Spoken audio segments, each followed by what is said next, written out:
Welcome back to Fujitsu Forum TV for the final time today. It's the close of day one, and what a day it's been. If you can spare me 2 to 3 minutes, I'm going to walk you through the 10 interviews that we've delivered today and the 2 keynotes. If you've missed any of the action, the great thing about Fujitsu Forum TV, all the content is there on Facebook, Twitter and YouTube. You can go and catch up on it. So let's walk you through what happened. Well, we started today with Martin Smith, and we were talking about the future workplace technology. Consumers are demanding different technology to deliver a better work-life balance. Martin was helping chief officers know the changes that need to be made and incorporated over the coming years. So if that's resonating with your organisation, you've not enabled your staff to be able to work anywhere that they want, access applications that they need at any time, in any location, go and check out Martin's interview. Following that, we spoke to the first of our partners. The theme of this year's Fujitsu Forum is co-creation for success. We spoke to Veritas. They were kind enough to walk us through the challenges that CIOs are facing. If you're a CIO, it's clear the challenge that you're facing with balancing not just legislation, but the demands of multiple applications, multiple data points all coming together. Veritas have offered some insight into how your life can be made easier. Go and check out Harold Derb's interview if that's resonating with you.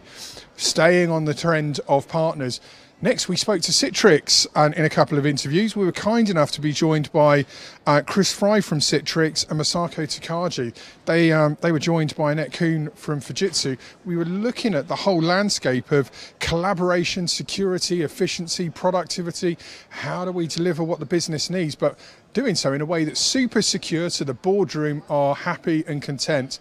Well worth a view. Citrix, of course, one of our key sponsors here on Fujitsu Forum TV.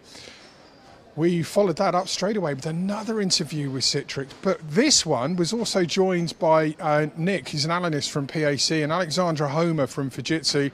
The Martin Smith interview I told you about, well, these guys had a report that they were releasing downstairs this morning. It was research into consumer behaviour, looking at the societal aspects of behaviour. What do we want? Well, over 300 people surveyed across 500 companies across Europe. Some interesting findings for you. 51% said that a good work-life balance with flexible hours and practices was critically important to them if they were to stay with their employer. Here's the kicker. Only 35% of businesses have been rated adequate or poor with their ability to deliver on those promises, but yet 82% of workers, they all want AI. Now, you may think that was a younger generation coming through. Absolutely not. Demographic agnostic.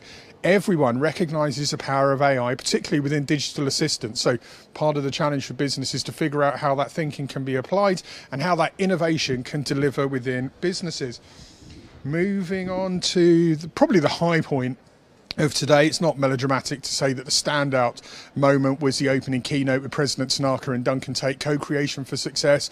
Of course, as we were tipped last night here on Fujitsu Forum TV by Duncan Tate, there was the Microsoft announcement, the further enhancing of the relationship, the special relationship between Fujitsu and Microsoft and how that's going to be benefiting customers. But the interesting insight coming out of the keynote, despite the need for digitization, despite the need for transformation, putting people at the heart, whether that's business or society, you absolutely must have a human-centric approach to your co-creation strategies.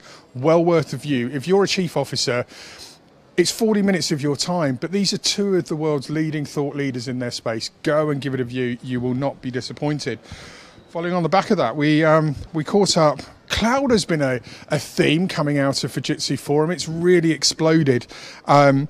Mark Phillips and Dixie Irwin from Fujitsu spared us, 10 minutes of their time. They were delving into the societal challenges that cloud can actually help, and some of the challenges around blending hybrid and cloud. If that's resonating with some of what you're talking about in your organizations, go and take a look. Off the back of that, we then went to our next keynote, the collaboration economy. This was Fleur Copping on stage, joined by some of Fujitsu's partners from Intel, NetApp and Microsoft.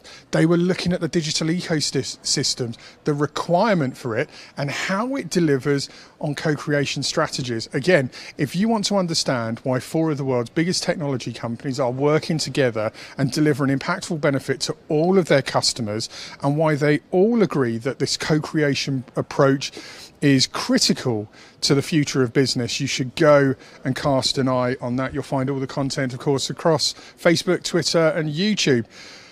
Pascal Heber's financial services. God, this is a changing industry, isn't it? They've made it in the move from kind of the traditional financial services model. They're becoming agile software companies. The demand from consumers has changed.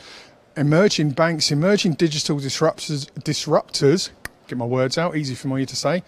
They're changing the whole landscape. Some of the more traditional banks are struggling to keep pace with it. There's some really smart insight about where industry's going. There's also, it dovetails nicely with part of what we heard Duncan talk about in his keynote, the ING use case. This is a bank that is living digital transformation success, 0 branches. So if you're concerned about the dwindling branch scenario on your bank proposition, there are tangible examples that show you there is life, thriving success stories. Go and check out both the keynote and Pascal's interview. If understanding the power of Azure Stack resonates with you from a technical standpoint, if you want to know why it's pivotal within the cloud arena, we had 2 lovely gentlemen, Lakshmi Kantham, Alexander Ortho, that walked us through this, a bit of the detail around the special relationship between Fujitsu and Microsoft.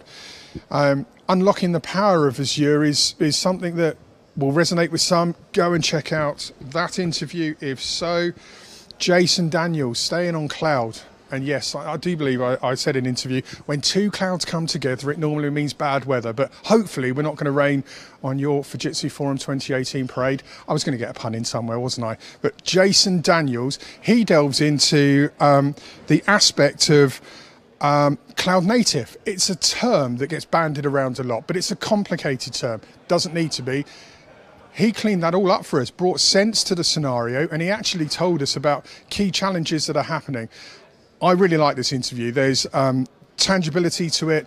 Boardrooms are going to like his comments. If you're looking at the challenges around cloud and delivering multiple applications, do go and check out Jason. He's one of the CTOs here at Fujitsu. Internet of Things, buzzword forever and a day. We had some lovely research that Fujitsu have compiled, spoken to us by Dr. Alex Bazin. He helped us understand where we should be using IoT, but more importantly, where we shouldn't. There has been lots of hype, but he has research that shows we've broken beyond it and we're now delivering returns. And returns can be as little as days and weeks. Don't believe me? Go and take a look. It will prove you wrong.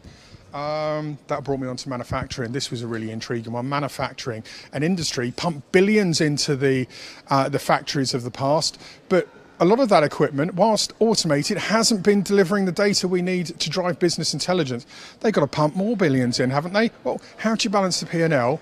Or do you just accept that investment is needed? Well, there's an interesting point from the guys we spoke to.